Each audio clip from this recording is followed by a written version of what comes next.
To find the words to say. Gotta get away from a love that kills me every day. Every day. Every day.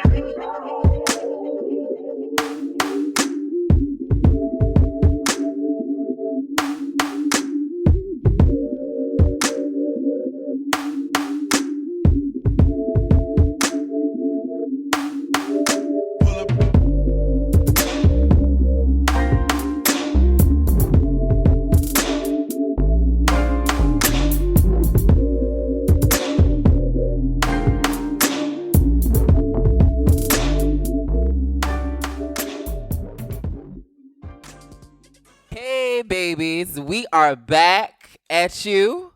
What's up?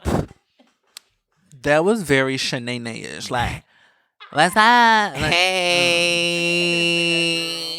oh my God, can I tell y'all something about Shanae though? Oh, my goodness. I love Shanae. And my favorite episode of Martin is during the talent show where she was like, you want some, but you can't get none. And she's like, something about somebody in Shanae. You calling at 4 o'clock in the morning, asking me what's going in, and nothing open but fast food restaurants. And what I live for that. That was one of my favorite episodes. And then Gina come in with, you got to push. You got to push. You got to. But let me give you some background. That was actually her song. Like, she actually recorded it. That was her single at the time. And I was like, oh, this song is cute. You got to push. But then I heard the full one, and I was like, I just like the push it till you get it right part. And so that was my little story. Go ahead. But hey, what's up? You know, another week, another show. As always, we are back at you for another week. And as always, we love you. I just honestly, I wish we could hug our listeners as we record. Okay, Ayanla. You know, because they're not literally, we're always replying via DM and via Instagram and whatnot, via messages. But I literally wish I could just pick all of y'all up and give y'all a kit. Well, hold on. Kids, watch out now. See, you're doing too much. See, that's why I told you, ho. That's why I said you getting a little too far. Because we have frisky followers. But what I would none of like y'all have been frisky with me. I felt out of place. You're not missing much, sis. What I would like to do is give you a church hug. Don't give him a church hug either, girl. That's too damn friendly. The girls get loose. Okay. Well, I love give you y'all. a fist pump. There we go. Okay. A pound. A pound. Boom. Yes. Okay. So, what I want to know is check in. Hey, Aaron, what's been up? What do you have planned for the summer? The summer is hot. What's going on? What do you have planned for the summer? What are your plans for the summer? Yeah. Absolutely nothing.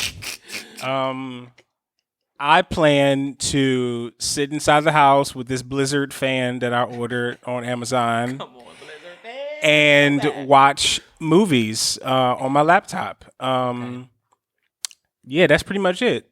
You know, I love it. And actually, this is a great plug. I'm compiling a list of 10 of the best queer movies or queer influence movies to listen or to watch. So that is you're going to have something to do this summer if you're going to be inside. yes, send me queer movies to watch because I'm not going nowhere. They will be posted on our blog, on our website, and I will put them out as soon as we have that list completed. But yeah, what's going on with you, Miss Mamas, for the summer? Summer mommy, summer Being pussy. a thought. Yeah. I wouldn't say a thought. I'm going to enjoy the summer the best way I know how. I love summer. I'm not a summer baby, but summer is my favorite season. By showing your ass. Showing my ass all day. You know that. I just can't wait to go to the beach and be like sipping cocktails on the beach and just like soaking up a cute little tan and, you know, just being around friends. I haven't been around my friends in a really long time just because of what I'm going through, but I can't wait to get back in the atmosphere of being around them and just enjoying the summer. I can't wait for the barbecues. I can't wait for me to be taking like plates home and shit. I'm ghetto. I'm the ghetto. I am the ghetto. I definitely take plates home all the time. Child, the ghetto. But yeah, I just can't wait for summer barbecues, cocktails on the beach, just enjoying the summer. We're just gonna just glance over that we said cocktails about 4 or 5 times. Okay. But I'm just gonna I'm glancing over there. Cocktails. Main idea, cocktails. Yeah. bitch. Being lit on the beach. Okay. Hey Trey. Yeah. I hate summer. I hate the heat. I hate the sun. These past few days where it's been actually like 80 something, I really want to cry because I don't have a fan and the air is not working, and I really just want to cry. Like, it's just be hot and sweaty, and then my roommate be wanting to smoke his little vape or whatever, and I just be like, I can't live. Causing a problem. Girl, she like 5, so she ain't that big of a problem that I And can't she punch in the vaping up the face. goddamn room. Yeah. But I've been doing nothing. You know what I've been doing, honestly, though? I've been watching my favorite movie of all times, Love Jones. I watched it for like the 900th time. I watch it like all the time. I actually just watched it last night, and I was just like laughing like it was my first time. Like all the little corny jokes. And when they went to the reggae club, like, oh, that's just my favorite movie, whatever. But yeah, that's it. I'm not doing. Well, I don't know what I'm doing for the summer. I have a plan A and a plan B, which I never normally have. But you know, whatever summer throws. Bitch, shut up! It's not welcome to New York. It's welcome to my circumstance. No, it's welcome to New York. Bitch. Like she just said, it's not her. Y'all sound like Taylor but Swift. Shut up. Welcome to New York, girl. You got to make Oh my God, 5 Taylor. different plans. I love that Well, hold on. How many times did Doctor Strange see the future? It was. I haven't seen the movie, so shh. Yeah. Oh, well, I mean, this is small. Like, how many Bitch, times who did he cares? see? Did I say How many Now, many he variations of can't the future speak because did he? he had a whole conniption online when people were Girl, spoiling it's it. literally You a spoil number. it. You spoil it, It was like 1 million, and or I'll like block you in real life now. Don't you do it? Look, Come on out. As I pull her out. Bring me my glass. Anywho, because child Arabian stink. But no, yeah. What was the question again? Oh, what I'm gonna be doing this summer. you thought him next. Unfortunately, I'm gonna be in summer school. I'll be taking summer classes. Yeah. That part. I'm gonna be drinking a lot. Okay. I'm gonna be doing the podcast, and I possibly will be in Puerto Rico. Ooh, Puerto Rico. They going through a lot right now. Yeah, I'm supposed to be going on a trip to help rebuild homes. Okay. So it's for volunteer work, and I may be down there for 2 weeks, and I'll find out within like the next few weeks if I'm actually going. But my school has put together a relief effort to help build homes with like it's like a Habitat for Humanity type of situation, but you know. Puerto Rico was basically affected tremendously by like the hurricane. And yeah, so I'm going down there to help and to connect, and I hope it's cool. So yeah, that's what I'll be doing this summer. Well, I mean, when I say it cool, like that'll be my first time traveling I was outside of the like, country, but also it's a cool. devastated area, so it's like that on top You're of that excited too. to help. Yeah, no, but I hope it's like cool because I don't want to get down there and gag and be like, wow, this is very overwhelming. So you know, I mean, it traveling out of the country is overwhelming in itself. Right. So this is your first time. So, It's yeah. gonna be. I overwhelming. hope it'll be okay though. But I'm one of those type of people. I love to help. I'm here for service, and yeah, like I'm cool. I really thought I heard here for service and thought of something totally different. Nah, I ain't say I'm here to service.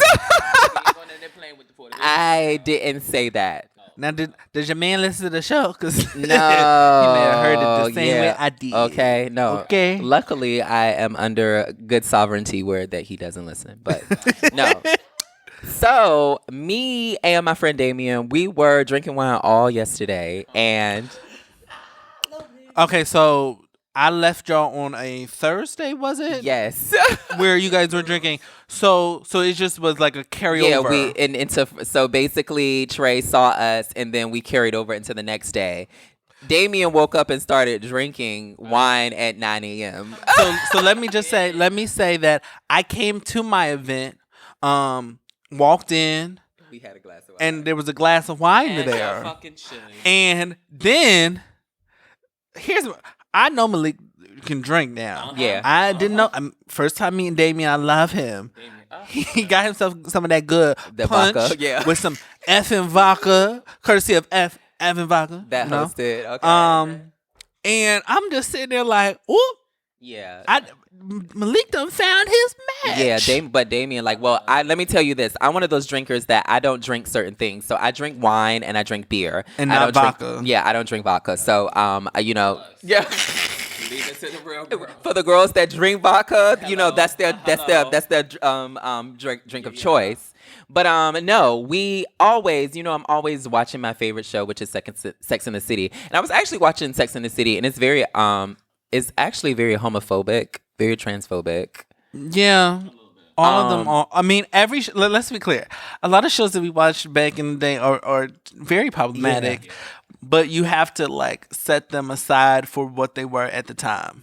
Like that's very what you true. have to do. Yeah, they didn't. Just know no better. just like you got to do it with the miseducation of Lauryn Hill. Like it's very problematic, and you just got to be like, it was just good for that time. For what it gave. Like if she would release it today, it would just not be what it was. We got to cancel you for that. But no, so my question today that I want to pose to you. So we all believe in the idea of karma and just. Do we all believe that? You just made an assertion. I believe in karma. Go ahead, Malik. Okay, I believe in karma. Aaron? Not really, no. Oh, okay. Do you believe in karma, Aaron? I'm sorry, Trey. Look. I feel disrespected. Girl. I don't know. Well, this is where I'm bringing the question in. So basically, there is an idea that when you break up with someone, or let's say you're dating someone and they do you wrong, there's this idea of relationship karma, that when that person dates someone else, that person will do them the same way that they do you. No, that's some bullshit. I ain't with it. It's just somebody's characteristics. If you gonna do, but can I finish? Look, can I finish? My question that I want to pose today on the discussion: is there an idea, or is it real relationship karma? Does it exist? No. Why? Why? Cause why? I mean, my thing is like, I'm just trying to figure out like, how do you say, oh, they're gonna be treated so like just because you did it dirty? I feel like you could have just felt done dirty, and they probably didn't do you dirty. Like I'm feeling like there's a lot of times where you just in a relationship, and there's two sides to every story, and you're like, they did me so dirty. I hope they get karma on their ass, and you're like, I was that girl. Bitch, you just don't know what the other side of the story, because y'all didn't have that conversation. And I mean, there's always situations like that where you have the conversation, they really just did you dirty, like they done cheated on your ass, and you was real good home faithful. Like then there's probably not karma, but like there's just I don't know what to say. Like I just can't. 2 quick points. First, there are three sides to every story. There's your side, there's their side, and there's the truth. That sounds like an interlude. I mean that's literally like, that's just what it is. That was an interlude to Raymond versus Raymond. Go ahead. About it. Aaron. Okay. Well, my second point, moving right on, is that the universe doesn't care enough about you to, like, for karma to really be a thing. Like, don't nobody give a fuck that you cheated on that dude. The universe is like, yeah, I'm gonna align some shit to like bring your life down. Like, you're not that important, babe. Like, why we just be snatching importance from people? but no, I mean, I'm not trying to be like super existential, but like you're literally a speck, like in the universe, and it's like, not that you don't matter, but it's like in the grand scheme, if you want to apply something that's huge and as varied as karma just to you, like it's not that serious. Like that's not a thing. Like I guess people don't think that when they're in the moment, though. That whole overinflated, it's like importance. Like, bruh, just, you got did dirty. You know what I'm saying? And that sucks. And there's a healing process associated with that. And they're trash. But I mean, whatever. Like, maybe you need to believe in karma in order for you to feel better about it. But that's what I was gonna say. Boom. All right. Well, maybe that's what it is. I just want to say that I love how Aaron always comes in and says, "Well, bitch, you ain't that important." That's Baby. literally. It just literally be like, "Well, It's a bitch, we ain't important." I'm important. So. It's No, a shame. what I'm trying to say, like, I'm not trying to say like y'all are all losers and ants. What I'm trying to say is that Girl. look at it. To me, this is the ghetto. No, see that's ghetto. okay. All right, y'all got it. Aaron, No, girl, Wait a minute. Wait. Aaron, I hate when you do that. We are only playing with you, and Now let's- I love when you like give it to Here's us back this. because it's Here's the sometimes funny we always part. need You to know what's listen funny? That this is always done, but when he's in the mood, he's really in the mood. But when he's not, you just don't know, and it turns off. Well, anyway. Well, hold on. I wanted to say my piece on it. Go ahead. And Stevie still has to say his piece. What I do want to say is I want to connect the ideas. I do think that we spoke about closure. I think karma is very similar to closure in that, like, we have created it in order to feel better or for a situation to feel finished or complete, like a sentence. But at the same time, I want to say I do believe in karma because you can't be out there just literally tearing people down and doing people dirty and like not expect it to happen to you at least once. You know what I'm saying? So in that sense, I do believe in karma. But also, I understand that people make mistakes against you and they don't understand why. So it could be literally not an accident, but it can be a what do I say? Like, it can be an insufficiency, but it's something that they can learn from. But I do believe that relationship karma exists if you don't learn from your mistakes. You know what I'm saying? Like, you keep on sitting up there hurting people perpetually. You know what I'm saying? And you out here just fucking over people, good people. Bitch, that shit is going to happen to you. So, in a sense, yes, I believe in relationship karma. In another sense, no, because I think that, again, we create things to make us feel better after we go through a traumatizing situation or something that affects us negatively. But yeah. I just want to say that I've probably been on both sides of the fence. I've done my dirt and got a taste of karma, and I've had some people do some really fucked up shit to me, and it's probably tasting karma right now. But I just look at it like, again, what goes around comes around, and whenever you do people dirty, it's just gonna really honestly come back to you. No matter how, it may not come back to you right away because there were certain things that I did that didn't come to me full force right then and there. But somewhere down that line, bitch, something bit at my ass and told me, bitch, this is what you get for doing what you did. And I'm pretty sure the same shit happened to the person who did it to me. That's all I gotta say. Yeah. But karma, in a sense, like, I love when people talk about karma because I feel like that's a Twitter topic. You know, it's always people tweeting about it on Twitter. I agree with Aaron. Y'all ain't that important for karma to come and Oh, get you. girl. But I also feel like the whole it ain't important. It's like you lack responsibility for your decisions. So you can't say that, oh, well, everybody isn't that important, because it's just like, okay, well, if you feel like everybody is important, are you really putting your best foot forward in all of your situations? Like, no shade to you and Aaron. I'll discuss that later. We'll be right back, y'all. Don't go nowhere.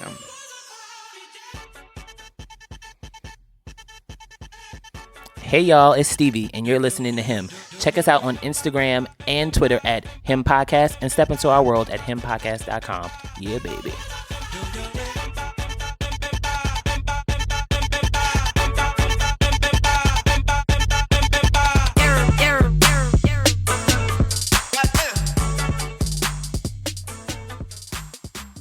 Hey guys, we're back from break. I hope you used the restroom, did what you needed to do. So this next topic that we are about to discuss is very close and very dear to my heart, just because at the beginning of the year, I received a phone call from a good friend. And when I picked up the phone, my friend was just literally bawling, crying, and I immediately thought that something was wrong with him.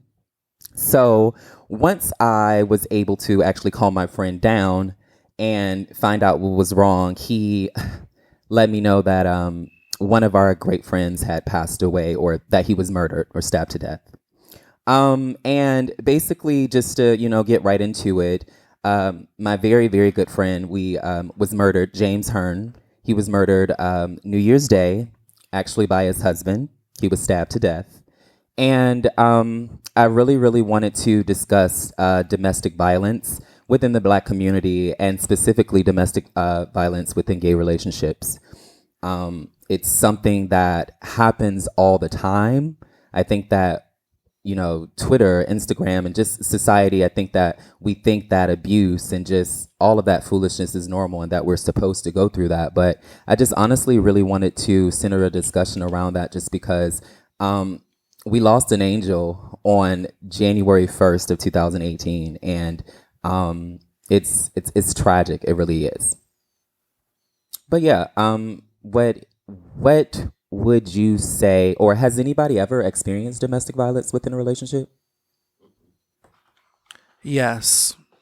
Do I need to Yeah, continue on? Yeah, tell me about the experience. It's honestly something I don't often just talk about, just because it's not something that I just like pushed away or locked deep inside my head.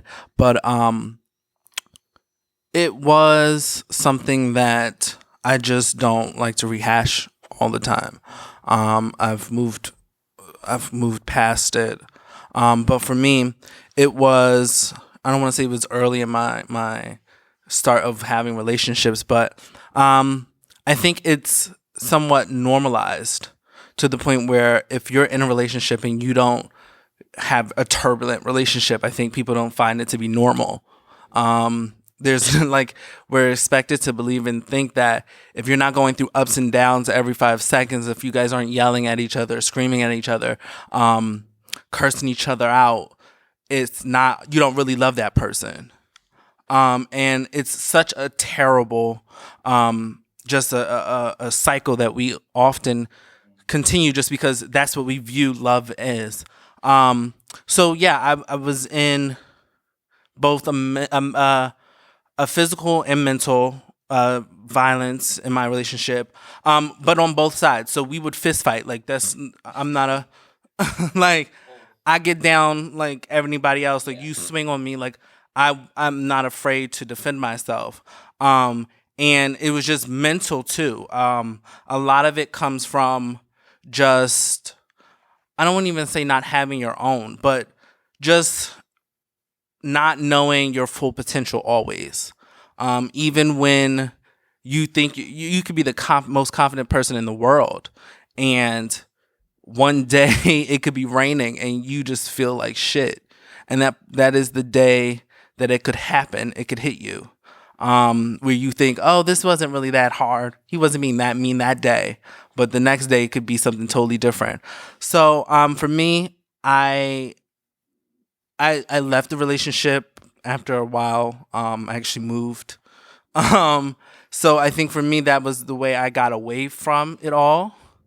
And I had to learn for myself that that's not what love is. It's not the tumultuous relationship isn't love. Love can be without having to argue every day or say the meanest and the nastiest things to each other just to see who cries first. So that is my... No, I think it's important that you said, I think one thing that we always do is we equate how much we love someone or how much someone loves us by trials and tribulations, but that isn't necessarily a great measure. That's not a healthy measure, I would say. I've never been physically abused and I've never put my hands on people, but I think that I was in situations that could lead up to that. I think that in arguments, we may do certain things and say certain things when we're having arguments. And one thing that I know, this is so random, but one thing I try not to do if I am having a debate or an argument with a partner or a friend, I try not to like touch people, if that makes any sense. Because I've realized when I've had arguments in the past with other people or with past lovers, that was like the first inciting incident to lead to like, us physically abusing each other or us fighting, and like I said, it never reached that point, but it could go so many ways when, you're arguing and then you like go to grab your partner, like not out of to hit someone, but just like, you hand motions or, you're trying to comfort them and that person is not receiving that, and again, I think that physical abuse is just as worse as emotional abuse, or it has more lasting effects than I say physical abuse can have. Like I said, I've never been physically abused before, but emotionally, bitch. I think we've all been emotionally abused, and I think we've done some emotional abusing. But one thing that I've said on the show previously, just as gay men, it's like if we can't be friends and we can't fuck, we gotta fight. So what are some things that we can do in order to better our relationships as friends and as lovers? Do you have any ideas, Aaron? I mean, yeah, sort of. Okay. Like, I mean, honestly, not any that I feel like are gonna work.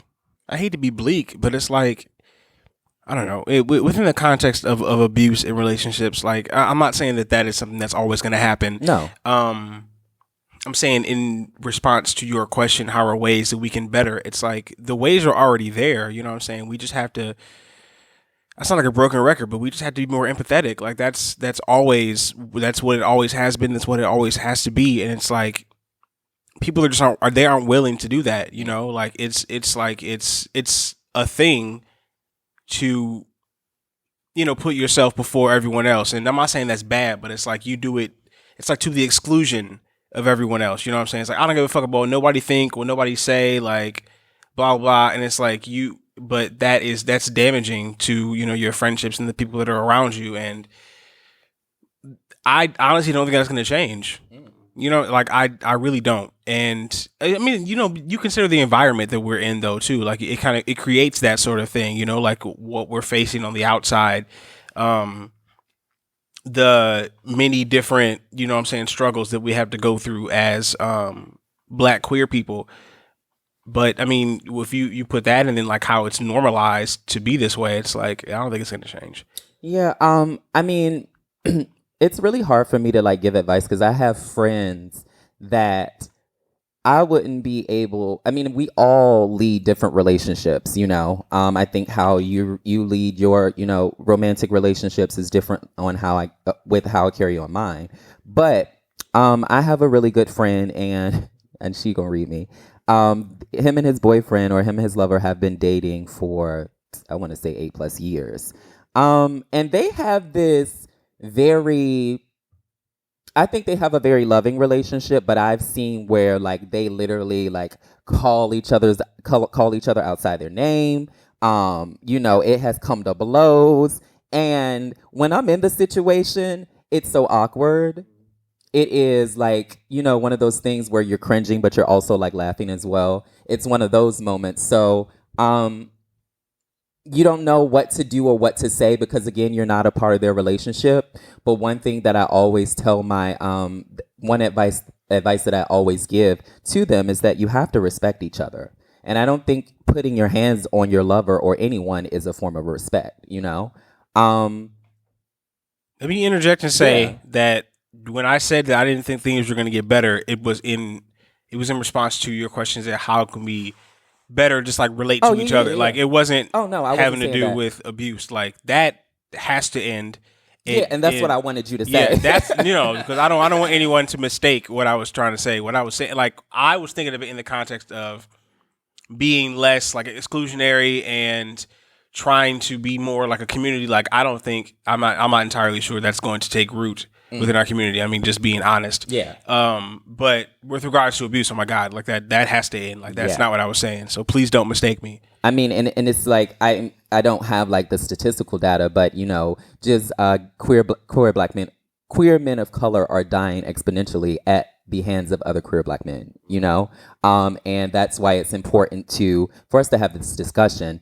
And I think that one of the things that really helps me to be able to communicate in difficult situations, because I think that's usually how these things arise, is therapy. learning how to communicate your opinion, learning how to communicate your differences across friendships, across romantic relationships, and taking care of yourself mentally. Because I think that if you are mentally sound, that would, in my head, and correct me if I'm wrong, I just feel like that would put you in a better situation to take care of yourself as well as your partner when it comes to anger.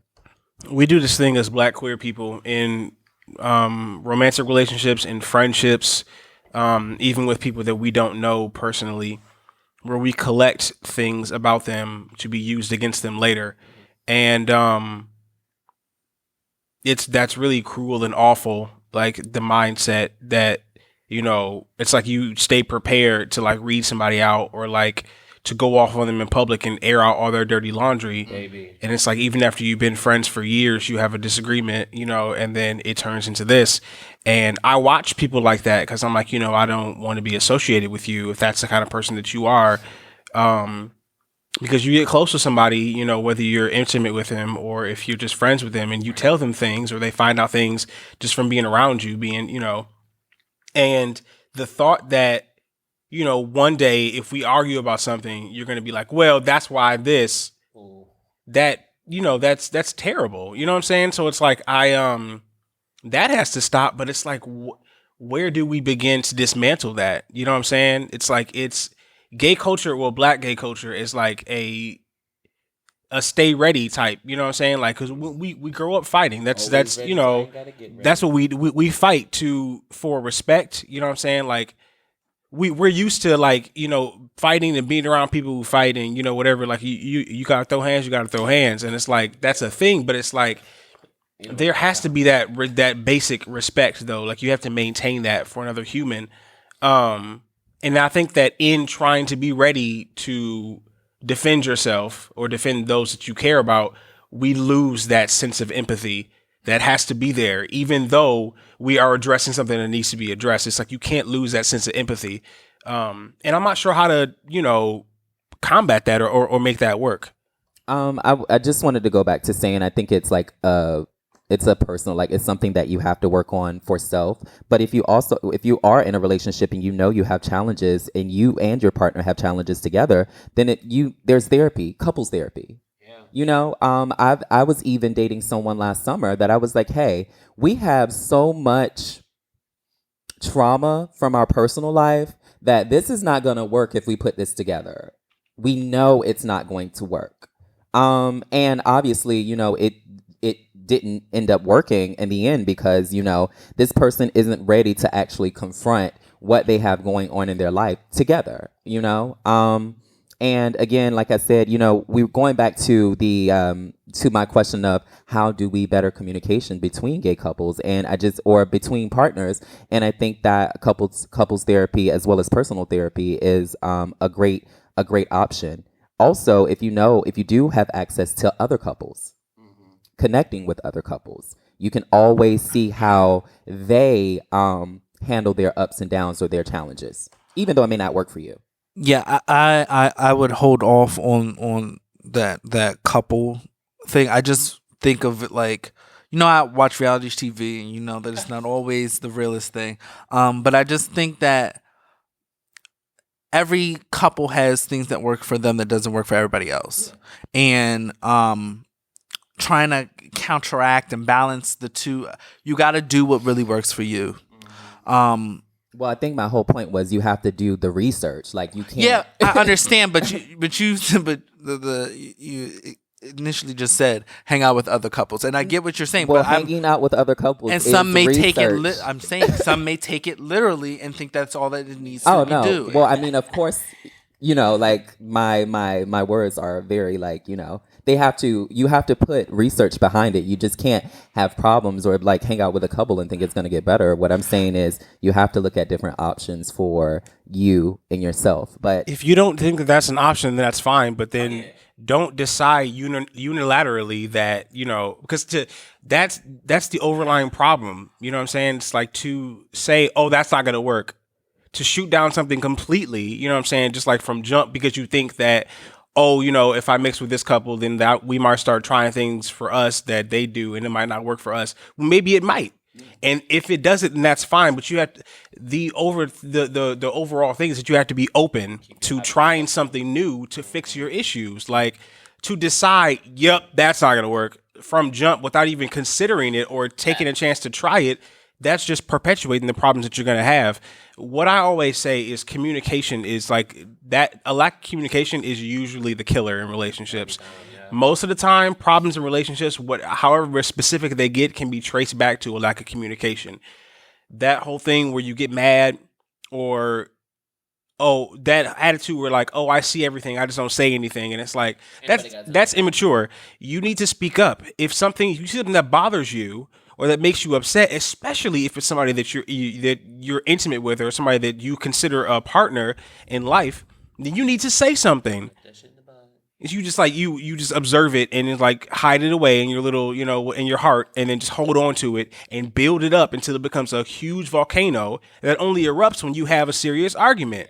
And it's like, so you're immature. Like, so it's like, be communicative in everything. You know what I'm saying? Like, always has to be an open channel of communication at all times, and you have to be open to trying. If you're having issues, acknowledge that you're having issues. That's a sign of maturity as well. And be willing to try things to fix it. Like, don't shoot down things from jump without even considering it. And I agree with you, Trey. I don't think that, what you do in your relationship may not be, something that will be effective for me and my partner, but continue. I'm sorry. And I think we're saying a lot of things, but also I think we're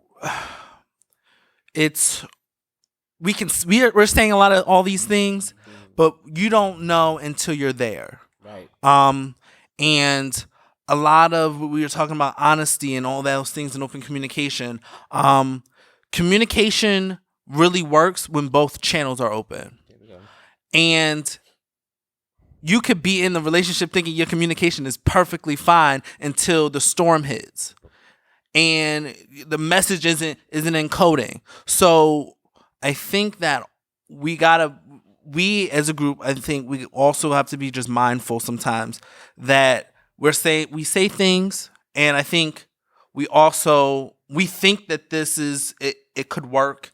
It is what the easiest, not the easiest, but it's the obvious solution. But most of the time, it not rarely works, because it works to an extent, but it also has to work within the confines of your relationship. I think you have to understand that not every situation is so clean cut and dry, and that these antidotes and these thoughts that just come out so easy could actually be implemented and truly, because sometimes they do work. I'm not going to say that they don't, but I think that it's so easy to just say, well, bitch, just do this, because... But on the other hand, it's also easy to say, no, it's not going to work. So it's like you have to find that gray area in the middle. And like that's where the openness comes from. Is it not? Well, hold on. So I want to switch gears right quick. So Stevie, you always talk about the story of your friend, the relationship, and then they was fighting out the club. What advice, and I don't want to make it hot, but what advice were you giving him if his boyfriend was being abusive? What were you saying to him? Were you saying leave? Don't, what were you giving? So with that story, which I hate to talk about, but I really, I basically was like being the friend to tell him, like, you need to get the fuck away from that situation and leave it alone as much as you can. It's not a good situation for you, especially with the things that you're going through. You had problems and issues with your mom, and you had, finding homes and stuff like that, not to put your business out there, but, it was things that you were going through that was more important than being in a relationship that was fucking you up mentally. Because you used to come to my house and it was like just stories that you would tell me. I'm just like, bitch, you need to go on about your business and let it be. This is not the good situation. This is not going to work for you. You have to also do a lot of soul searching for yourself, because there was a lot of things that you were doing in the relationship that wasn't good for him either. So it came out to play that you guys are not meant for each other. But I was telling you that from the jump. Like, baby, pay attention to what, especially when it comes to your friends. When your friends are telling you something, it's for the better of you. Don't focus on what you need to be focusing on, which is staying away from bad things. That shit was not a good look for you. That was what I was trying to tell you from the jump. And you should have just paid attention and listened to me. So another question that I want to pose is, Is it always, or would you always tell someone to leave if they're being abused? Not all the time. So I want us to go around there because I think that I mean, I guess if you're just like in a relationship, a regular relationship, I mean, I would say, girl, you need to leave. But what if this is your husband and what if this is your wife and you have kids and history and properties and things? Like, it's going to be a whole different like tea, you know? That's when you start looking at the options. When the options that people are giving you, especially when the kids and everything are involved and stuff like that, you looked at as many options as you can because you have not just your relationship, but you have the kids to worry about too. Now, I don't even talking about no kids, but you know, it's just a lot of things that you have to do before you just make a move. Like, all right, well, we're done. We're having a divorce. We're having all this. You just got to weigh them options out. I was watching the Khalees interview last week, and there was a point in the thing where, or in the interview when she was just saying how Nas would always put his hands on her, and how she admitted that she was fighting back, but she also said that she chose this person to be with, and she felt like she chose this battle, like to be abused, and I'm just like, literally. Why do we feel as like this just because we pick this person, we have to go through this? Like, I really want to disband the thought of just because we choose this person or just because we decided to be with this person that we have to stay with them and we have to take the pain. Like, Under the guise of, oh, we have tough times, and if you quit, then that means that you're a quitter. You're not putting your all into this relationship, and what have you. You shouldn't have to sacrifice being respected to be in a happy relationship. And safe and secure in your own person. I think it's more than happiness, bitch. Let's say we stand together and I gotta come home, I'm not gonna want to come home to somebody that's whooping my ass. Staying out as long as I fucking You can. you know what I'm saying? I think about like me being homeless and nobody was even putting their hands on me, but I didn't want to go back because I felt unsafe. So I know it has to be such a conflicting feeling is what I'm saying, like to love someone, but like, know at any time they can put their hands on you. bitch. And it can be it's like a mental thing too. I wrote something about abuse a long time ago. It was a little blurb. God, let me see if I can find it because it's really short. I think I might be able to read it. Give me 1 second. No, but just, and also going back to my beautiful friend James. Woo. I always feel like our good people die so soon. Like the beautiful angels and just the people who love us the most and care for us. And I think that people who do I want to say this? Well, I want to say specifically with my friend James, he's always dated abusive people.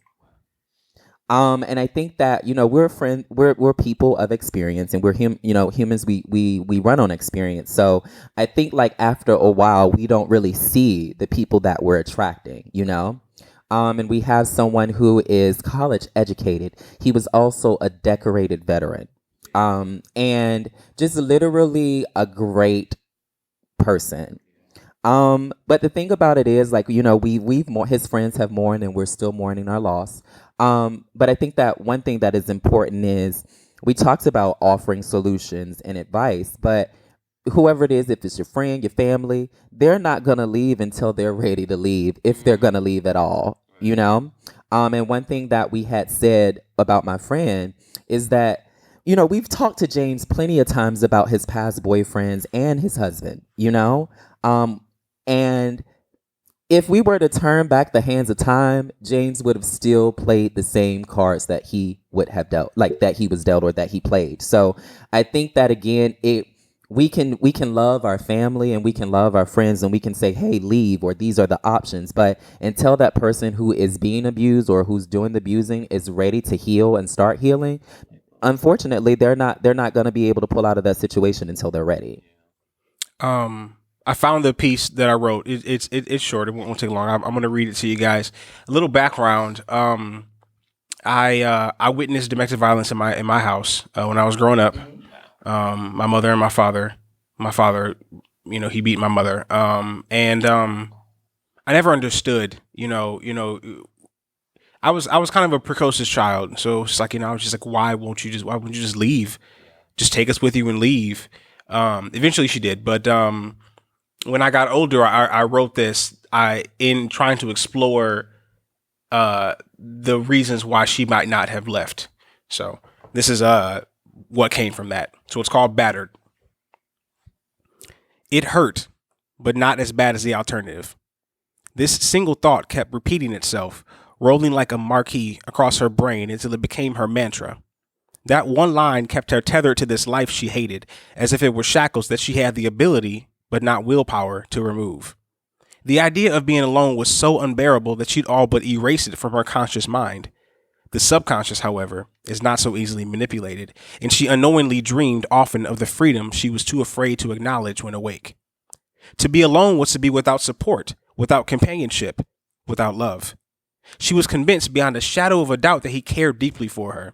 The old standby. His affection for her prompted his behavior. Love was in there somewhere. Without him, she'd be lost. The nights that she awoke from those dreams she could never seem to remember, fresh tears on her face, it was his sleepy embraces she turned to. It was his laugh in happy times that buoyed her and seemed to sharpen the colors of life. It was worth it. Worth the punishment, the bruises, the soreness. Worth the transparent excuses to concerned but clearly misunderstanding friends and family. So whenever he drew close, hand raised, she reminded herself.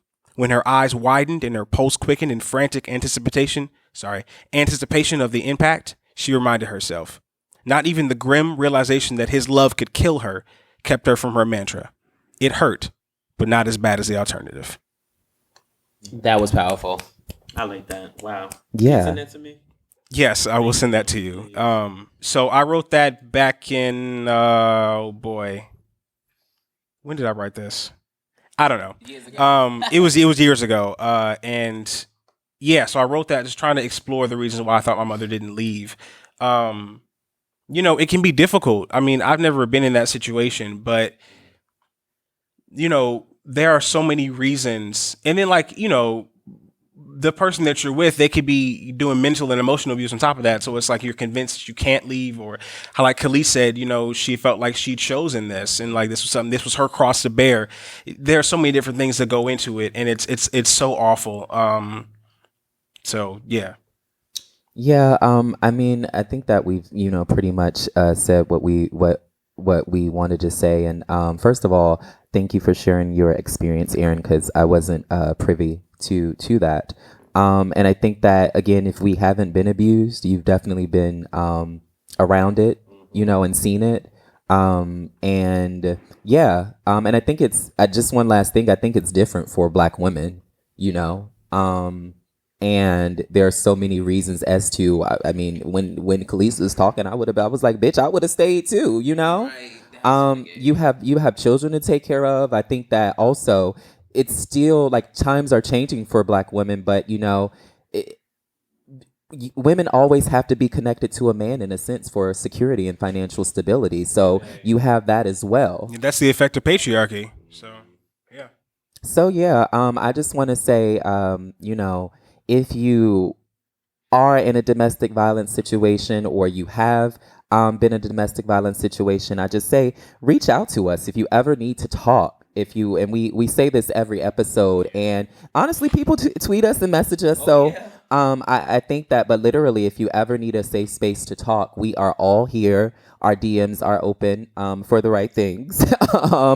And just understand that you're not alone out there, and that we all share some similar experiences, and we that's a start. So that's something that we can do. Yeah. But yeah, moving on to something lighter, it's always is it jam time? Is it jam time? I think it is. I think it's jam time. Lordy. Jam time. So what the girls been listening to? I took it back a little bit. Okay. My jam of the week is Exclusive by Day 26. Okay.